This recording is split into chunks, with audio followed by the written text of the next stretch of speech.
Hello प्यारे बच्चों, आप सभी का बहुत बहुत स्वागत है आज की इस धमाकेदार वीडियो में। अभी हम लोग देखने वाले हैं 12th क्लास बायोलॉजी का सब्जेक्टिव जैक बोर्ड का काफी इंपॉर्टेंट क्वेश्चन। ठीक है, तो चलिए इसको हम लोग शुरू करते हैं। आप लोग को समझाते हैं क्या क्या क्वेश्चन आपके लिए इंपॉर्टेंट है और आपको जो है ध्यान में रखना है इस क्वेश्चन को, और आपको यहाँ पर आंसर भी बताएंगे। ठीक है, और जितने भी प्यारे बच्चे हैं जो नए होंगे, सब्सक्राइब करके बेल आइकन को ऑल पे सिलेक्ट कर लीजिएगा, लाइक कर दीजिएगा, सेशन को शेयर कर दीजिएगा अपने फ्रेंड्स अपने दोस्तों के साथ। और चलिए इसी बात पे हम लोग जो है शुरू कर लेते हैं। ठीक है, तो यहाँ पर सब्जेक्टिव क्वेश्चन ऐसा होगा आपका, पहला जो आपका जो है दिया जाएगा जैक बोर्ड में फॉर्मेट, उसमें जो है answer any 5 of the flowing questions in a sentence. ठीक है, आपको जो है क्वेश्चन दिया जाएगा, उसमें से आपको 5 का जो है आंसर देना पड़ेगा। ठीक है, तो यहाँ पर देखिए पहला क्वेश्चन किस प्रकार से आएगा आपका। ठीक है, मतलब जो है इसी प्रकार से क्वेश्चन आएगा। ठीक है, तो देखिए यहाँ पर define ecological succession. Ecological succession क्या होता है? तो ecological succession is the study and gradually change in a species of a given area. ठीक है, एक एरिया है, यहाँ पर जो है जो भी स्पीसीज हैं वो जो है गिवन टाइम पर, ठीक है, या फिर जो है कुछ टाइम के साथ साथ यहाँ पर जो है कुछ चेंजेस होते हैं। कहाँ कहाँ पे?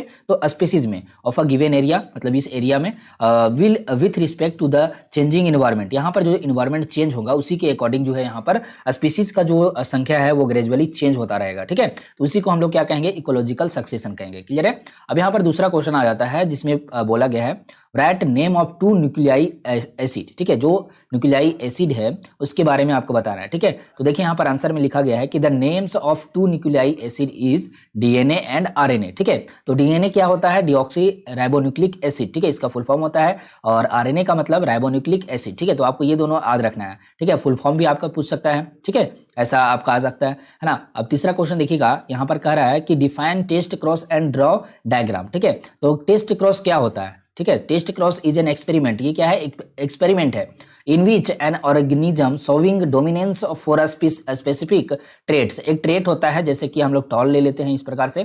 ठीक है, और आपको यहाँ पर जो है इस प्रकार से आपको मिलेगा, है ना। तो यहाँ पर क्या है? ये डोमिनेंस है, ये वाला जो है डोमिनेंस है। यहाँ पर जो छोटा वाला टी दिख रहा है आपको, ठीक है, ये यहाँ पर प्रेजेंट नहीं होगा। यहाँ पर जो है बड़ा वाला टी, ये ज्यादा डोमिनेंस होता है। ठीक है, यहाँ पर जो क्या है, दोनों अगर टी रहेगा तो ये डोमिनेंस ऑलरेडी है। ठीक है, लेकिन यहाँ पर अकेला अगर बड़ा वाला टी आ गया तो बड़ा वाला टी ही जो है शो करेगा, है ना। छोटा वाला टी जो है यहाँ पर अपना जो है जो भी ट्रेट है वो शो नहीं करेगा। बाकी यहाँ पर जो है दोनों, अगर छोटा टी आ गया तो ये दोनों अपना जो है ट्रेट शो कर देगा, है ना। तो इसी को बोला गया कि dominance for a specific traits has to be tested for its genotype. Genotype के लिए हम लोग जो है टेस्ट करते हैं। तो देखिए यहाँ पर जो है अगर हम लोग ले ले 2 गेमीट, ठीक है, ड्रॉ करना है डायग्राम तो ड्रॉ करेंगे। अगर 2 गेमीट ले ले इस प्रकार से, ठीक है, और एक यहाँ पर इस तरह से ले ले, ठीक है, तो इसको क्रॉस करवाना है। तो इसका गेमीट क्या होगा? एक टी होगा, और इसका भी एक टी होगा, और इसका जो है एक टी बड़ा वाला होगा और एक जो है छोटा वाला होगा। ठीक है, तो यहाँ पर जो है अगर क्रॉस करवाते हैं तो क्या होगा यहाँ पर? तो यहाँ पर इस प्रकार से क्रॉस करवाते हैं। सबसे पहले यहाँ पर टी ले लेते हैं, ठीक है, और यहाँ पर जो है स्मॉल टी ले लेते हैं एक, इस तरह से, है ना। चलिए इस तरह से हो गया, और ये टी मिलेगा तो टी एंड टी यहाँ पर जो ये इस तरह से आ गया। और यहाँ पर जो है capital T and small T, यहाँ पर कैपिटल टी एंड यहाँ पर जो है कैपिटल टी स्मॉल टी। ठीक है, ये और ये यहाँ पर मिल रहा है। ठीक है, तो यहाँ पर आपको क्या मिल रहा है कि यहाँ पर जो है कैपिटल टी यहाँ पर भी है, कैपिटल टी यहाँ पर दोनों में है, तो ये डोमिनेंस हो जाएगा। ठीक है, टॉल मतलब कैपिटल टी का मतलब हम लोग क्या जानते हैं? टॉल जानते हैं। ठीक है, यहाँ पर जो है यहाँ कैपिटल टी स्मॉल टी है, तो यहाँ पर डोमिनेंस कौन सा होगा? कैपिटल टी, तो यहाँ पर ये भी टॉल हो जाएगा, है ना। तो इस प्रकार से ये जो है ऑल यहाँ पर क्या होगा? टॉल होगा। क्लियर है? अब यहाँ पर एक उठा लेते हैं हम लोग, ए वाला। ठीक है, एक उठा लेते हैं capital T small T, and यहाँ पर जो है स्मॉल जो रिसेसिव ट्रेट होता है उसको यहाँ पर क्रॉस करवाना होता है। ठीक है, तो यहाँ पर जो है ये वाला पहले बना लेना है, उसके बाद जो बता रहे हैं वो बनाना है। ठीक है, तो इसमें गेमीट क्या होगा आपका? कैपिटल टी स्मॉल टी होगा इसका, ठीक है, और इसका जो है small T and small T होगा। क्लियर है? अब यहाँ पर जो है स्मॉल टी ले लेते हैं एक ट्रेट, ठीक है, और इसको हम लोग जो है ड्रॉ कर लेते हैं फटाफट से। कैपिटल टी यहाँ पर जो है स्मॉल टी, है ना, तो यहाँ पर कैपिटल टी स्मॉल टी होगा, यहाँ पर क्या होगा? स्मॉल टी, यहाँ पर क्या होगा? Capital T small T, and यहाँ पर स्मॉल टी हो जाएगा। ठीक है, तो यहाँ पर आपको दिख रहा है क्लियरली कि यहाँ पर 50% जो है वो डोमिनेंस हो रहा है, और बाकी 50% क्या हो रहा है आपका? यहाँ पर रिसेसिव हो रहा है। ठीक है, तो इसी को क्या कहते हैं हम लोग? टेस्ट क्रॉस, है ना। तो ये जो है इस प्रकार से आपको ड्रॉ कर देना है आपके एग्जाम में। क्लियर है? अगर पूछ देगा तो। नेक्स्ट हमारा जो है 4th नंबर क्वेश्चन है कि व्हाट इज एक्सॉन। एक्सॉन क्या होता है? Exon are the coding sequences that code for the present in mRNA. ठीक है, ये क्या करता है? एमआरएनए में होता है ये कोड, जो कि कोडिंग सीक्वेंस है, ये क्या? एक्सॉन, है ना। तो ये आपको याद रखना है। अब यहाँ पर बात है what is gene gun. Gene gun क्या होता है? ठीक है, a gene gun is a device, ये एक डिवाइस है used to deliver exogenous DNA, RNA और प्रोटीन टू सेल। ठीक है, यहाँ पर क्या क्या जो है ये डिलीवर करता है? आरएनए, डीएनए और प्रोटीन को कहां तक, सेल को, ठीक है। तो यहाँ पर जो है ये एक जो जीनस डीएनए, आरएनए और प्रोटीन को जो है सेल तक जो है डिलीवर करता है, और ये जीन गन जो है एक प्रकार का डिवाइस है, ठीक है। क्लियर है बच्चों। और यहाँ पर जो है देखिएगा 5 नंबर क्वेश्चन कर रहा है आपका कि what is single cell protein. Single cell protein क्या होता है, नेम एनी टू, ठीक है। Single cell protein refers to protein delivered from cells of micro organisms, ठीक है। जो माइक्रो ऑर्गेनिज्म का सेल है वहां से जो है डिलीवर होता है प्रोटीन, ठीक है। तो इसी को हम लोग क्या बोलते हैं, सिंगल सेल प्रोटीन, है ना। सिंगल सेल प्रोटीन वो होता है जैसे कि यहाँ पर एक एग्जांपल में एल्गी एक बैक्टीरिया है जिसमें जो है स्पोरुलिना, लैक्टोबैसिलस, ठीक है। आप लोग यहाँ पर लिख सकते हैं एग्जाम्पल में, नेम एनी टू लिखा ना, तो यहाँ पर 2 एग्जाम्पल आप लोग को मिल गया है, ठीक है। Single cell protein refers to protein delivered from cell of micro organisms. Okay, next हमारा जो है क्वेश्चन यहाँ पर 6 नंबर में है, ठीक है। कह रहा है dot dot dot, first number का bacteria converts ammonia in nitrate and bacteria, दूसरा number converts nitrate into nitrate, ठीक है। तो ये क्या होता है, नाइट्रेट एंड नाइट्रेट। यहाँ पर जो है पहला नंबर में यहाँ पर क्या होगा, नाइट्रोसोमानस, ठीक है। नाइट्रोसोमानस यहाँ पर जो है लिखेंगे हम लोग फर्स्ट नंबर पे, दूसरा नंबर पे हमारा जो है आंसर होगा नाइट्रोबैक्टर, ठीक है। यहाँ पर है ना, bacteria Nitrobacter converts nitrite and nitrate, है ना। तो यहाँ पर जो है आपको इस प्रकार से आंसर लिख देना है, क्लियर है। अब यहाँ पर जो है 6 क्वेश्चन आपको बता दिए हैं, और उसके बाद आंसर एनी 5 इन ब्रीफ, ठीक है। मतलब थोड़ा सा जो है लंबा आपको जो है लिखना पड़ेगा इस फॉर्मेट में। अगर क्वेश्चन आपके एग्जाम में आएगा तो ऑब्वियसली आएगा ही, ठीक है। तो आपको जो है थोड़ा सा लंबा फॉर्मेट में लिखना पड़ेगा, ठीक है। तो इस प्रकार से आपको यहाँ पर जो है क्वेश्चन का आंसर भी आप लोग को दिख रहा होगा। तो चलिए इसको देख लेते हैं हम लोग। और यहाँ पर जो है बहुत ही आसान प्रश्न आपसे पूछा गया, और आप लोग जो है बिल्कुल डरिएगा नहीं, आपका जो है एग्जाम में इसी प्रकार से क्वेश्चन आपको आने वाला है, ठीक है। मतलब जो है आसान आसान क्वेश्चन ही आएगा, ठीक है। What is green house effect, ठीक है। क्या होता है green house effect, right the names 2 green house gases. जो 2 ग्रीन हाउस गैसेस है उसके बारे में आपको यहाँ पर नाम भी लिखना है, ठीक है। 2 लिख दीजिए, 3 लिख दीजिए, ठीक है। एग्जामिनर खुशी हो जाएगा। और यहाँ पर देखिए आंसर आपको बता देते हैं, अ वार्मर ऑफ अर्थ सरफेस, ठीक है। अर्थ का जो सरफेस है उसका जो वार्मर होना यानी गर्म होना, एंड स्ट्रोपोस्फेयर, ठीक है। स्ट्रोपोस्फेयर जो है एक लेयर है हमारे पृथ्वी के ऊपर, ठीक है। By the presence of carbon dioxide, ठीक है। By the presence of carbon dioxide, methane, sulphur dioxide, NO2, CFC, chlorofluorocarbon, ठीक है। CFC का फुल फॉर्म होता है chlorofluorocarbon, etcetera in the air, ठीक है। जो एयर में प्रेजेंट होता है, जो आपका क्या क्या प्रेजेंट होता है, carbon dioxide, methane, sulphur dioxide, NO2 and CFC, that is the main factor that cause warming of earth surface and troposphere, ठीक है। तो यहां पर क्या है कि this effect is known as green house. इसी इफेक्ट को क्या कहते हैं, ग्रीन हाउस इफेक्ट कहते हैं, ठीक है। The gases which are involve in this process are called greenhouse gas.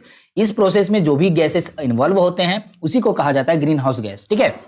Okay, this gases become like a blanket over the earth, ठीक है। यहाँ पर ब्लैंकेट जिस प्रकार से जो है हमारे लिए होता है उसी प्रकार से अर्थ के लिए ब्लैंकेट का काम करता है ये, ठीक है। ब्लैंकेट की तरह जो ये होता है ये ओवर मतलब अर्थ के ऊपर में ब्लैंकेट की तरह रहता है, ठीक है। When the sun energy comes to our earth, जब सन का एनर्जी जो है अर्थ पर पड़ता है, ठीक है, तब क्या होता है, then this light energy is reflected back, ठीक है। ये जो है लाइट ये रिफ्लेक्ट हो जाता है। अगर यहाँ पर लेयर रहेगा, जैसे आप लोग यहाँ पर जो है आपके सामने यहाँ पर आप खड़ा है, ठीक है, और आप यहाँ पर जो है एक आईना रख दे, मतलब आईना मतलब जो मिरर है, ठीक है। यहाँ पर लाइट आएगा तो ये लाइट रिफ्लेक्ट हो जाएगा, ठीक है। उसी प्रकार से यहाँ पर जो लेयर बन जाता है आपका, यहाँ पर carbon dioxide, methane, sulphur dioxide और CFC के द्वारा, ठीक है, वो क्या करता है, ये जो है यहाँ पर रिफर कर देता है, ठीक है, मतलब जो है वहां पर रिफ्लेक्ट कर देता है back, but the blanket of gases do not allow heat to escape, ठीक है। मतलब ये जो है हीट को जो है स्केप नहीं करता है, ठीक है।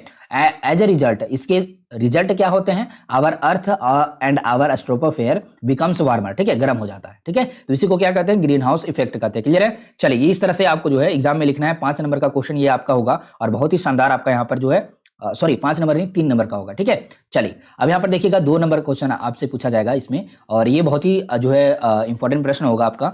व्हाट इज रेस्ट्रिक्शन एंजाइम, ठीक है, नेम एनी 2। रेस्ट्रिक्शन एंजाइम क्या होता है और इसके बारे में 2 आपको लिखना है, ठीक है। 2 रेस्ट्रिक्शन एंजाइम आपको लिखने हैं। तो यहाँ पर देखिए, a restriction enzyme is an enzyme that cleavage DNA into fragments at or near specific recognization site with the molecules non restriction site, ठीक है। मतलब ये हुआ कि जो DNA है, ठीक है, उसको यहाँ पर जो है ये फ्रेगमेंट्स में मतलब जो है तोड़ता है, ठीक है। और जो स्पेसिफिक रिकॉग्नाइजेशन साइट होते हैं जहां पर मॉलिक्यूल्स मौजूद होते हैं उसको भी यहाँ पर जो है तोड़ने का काम करता है ये रेस्ट्रिक्शन एंजाइम। और ये जो है रेस्ट्रिक्शन साइट पर जो है बहुत अच्छे तरीके से काम करता है, जिससे रेप्लिकेशन, ट्रांसक्रिप्शन वगैरह जो है जो भी प्रोसेस होना होता है वो आगे जो है होता है, ठीक है। अब यहाँ पर दूसरा पॉइंट लिखा गया है, it can cleave both the nucleotide strands of a DNA molecule. मतलब ये हुआ कि जो डीएनए होता है उसका जो न्यूक्लियोटाइड होता है वो दोनों जो है एक साथ जो है यहाँ पर क्लीव मतलब ये टूटता है, ठीक है। It can cleave DNA molecule at a specific site, जो स्पेसिफिक साइट होता है वहां पर जो है ये टूटेगा, ठीक है। It cleave polynucleotide nucleotide near the palindromes, ठीक है। जो पोलिंड्रोमस एरिया होता है वहां पर भी जो है न्यूक्लियोटाइड का भी यहाँ पर जो है टूटना होता है, ठीक है। अब यहाँ पर दो चीज बताए गए हैं, पहला यहाँ पर आपको दिख रहा होगा, ठीक है, दूसरा यहाँ पर दिख रहा होगा, ठीक है, इको R1 और बाम H1, ठीक है। ये जो है इकोलाई रेस्ट्रिक्शन साइट 5 डैश के साथ जो है GAATTC 3 डैश तक जाता है ये, और बाम H1 जो है बेसेलस एम्लोसिक्वेंसीफेसिस, ठीक है। मतलब इस प्रकार से यहाँ पर नाम है। एंड रेस्ट्रिक्शन साइट इनका क्या है 5 डैश GGATCCT 3 डैश, ठीक है। तो ये जो है आपका यहाँ पर बताया गया है 2 रेस्ट्रिक्शन एंजाइम, और रेस्ट्रिक्शन एंजाइम का क्या काम होता है आपको यहाँ पर पता चल गया, ठीक है। चलिए अब यहाँ पर देखिएगा 3 नंबर क्वेश्चन क्या कर रहा है, ठीक है। 3 नंबर क्वेश्चन जो आपके लिए इंपॉर्टेंट है, और यहाँ पर जो है 3-4 क्वेश्चन और भी है, ठीक है। तो देखिए मैं क्वेश्चन बता देता हूँ, इसका अगले वीडियो में आपको जो है सॉल्यूशन मिल जाएगा और भी क्वेश्चन आपको बता देंगे, ठीक है। वो भी जल्दी बता देंगे आप लोग को। Why the process of fertilisation is angiosperms referred as double fertilisation. काफी आसान प्रश्न है ये, डबल फर्टिलाइजेशन क्या होता है, ठीक है, एंजियोस्पर्म्स में। इसके बारे में अब जो है आने वाले वीडियो अभी जस्ट जो है 10-15 मिनट के बाद जो आपको एक वीडियो मिल जाएगा जिसमें आपको इसका आंसर मिल जाएगा, ठीक है। चलिए तो यहाँ पर जो है क्वेश्चन आप लोग देख रहे होंगे, एंड यहाँ पर जो है इतना ही रखते हैं इस वीडियो में, ठीक है। तो अगर आपको ये पसंद आया है तो सभी बच्चे फटाफट से लाइक कर देंगे इस सेशन को, शेयर कर दीजिएगा अपने फ्रेंड्स अपने दोस्तों के साथ। आज एग्जाम है आप लोगों का, ठीक है, सेकंड सेटिंग में, तो आप लोग जो है बढ़िया से एग्जाम दीजिएगा। ऑल द बेस्ट, एंड आज के लिए इतना ही रखते हैं इस वीडियो में। तब तक के लिए जय Hind, Vande Mataram, thank you so much.